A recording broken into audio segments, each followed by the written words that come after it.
The cello bow, 80% of the sound that you create on cello is derived from the right side of your body and your bow.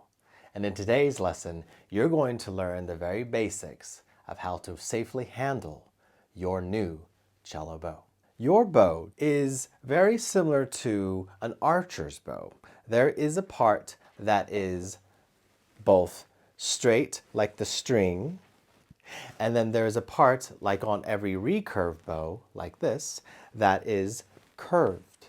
And so when you think of that concept as one part always being straight, strung across nice and taut, and the second part being this curved wooden piece, you will understand that when you tighten the bow, they should never have those two parts straight or parallel to each other.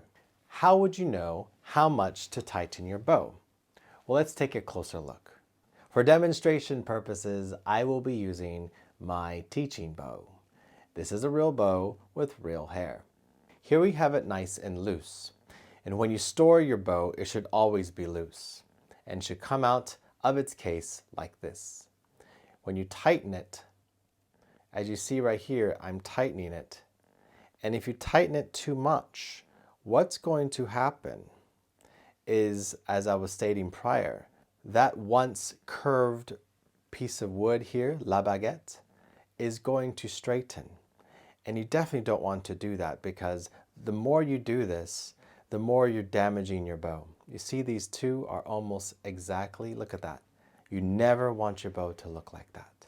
So make sure that the bow always has one piece that is curved, as you see right here, the curve, and one piece that is straight.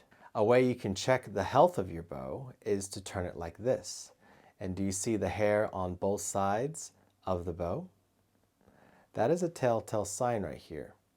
That hair, the white on either side, tells you that this bow is straight. Here is my personal bow, and I will show you the health of it. As you run along, you see the crin on both sides of la baguette. Now, if you have tightened your bow too much, there will be a slight warp, curve in that. But a proper bow will be perfectly straight along the entire length of it. When you are done practicing, it's always recommended that you should loosen the hair, and it's simple. Turn it over, hold it by the baguette, and then rotate here le bouton until it is completely loose. If you want to know, this right here gets separated, and that would be just loose enough.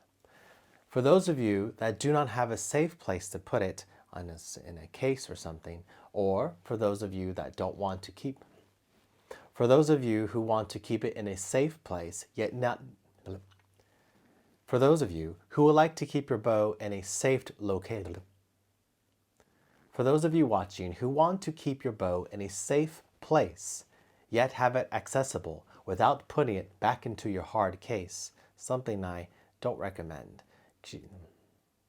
For those of you watching who want to store.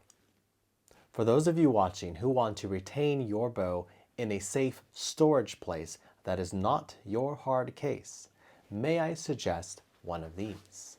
This is a bow case, and they're about 40 some odd euros, dollars, or pounds, wherever you are in the world. And they're wonderful. I have two of them, one for each of my bows. And they're nice and lined, if you will. Place your bow in there, and they close.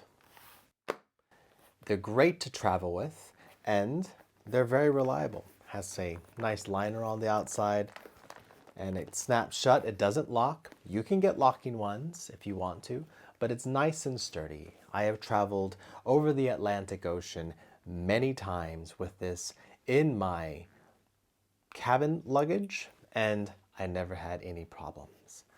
So if you're looking for a solution to keep your bow safely stored when it's not in its case, one of these is quite possibly your best solution. Thank you for watching my video on what the bow is all about and how to care for it properly and store it safely. If you learned something, I hope you leave a like and consider subscribing, because this is something I do all of the time. For those of you who know someone who has just gotten a cello and would like to learn a little more about bow care technique, please share this video with them. I would appreciate it.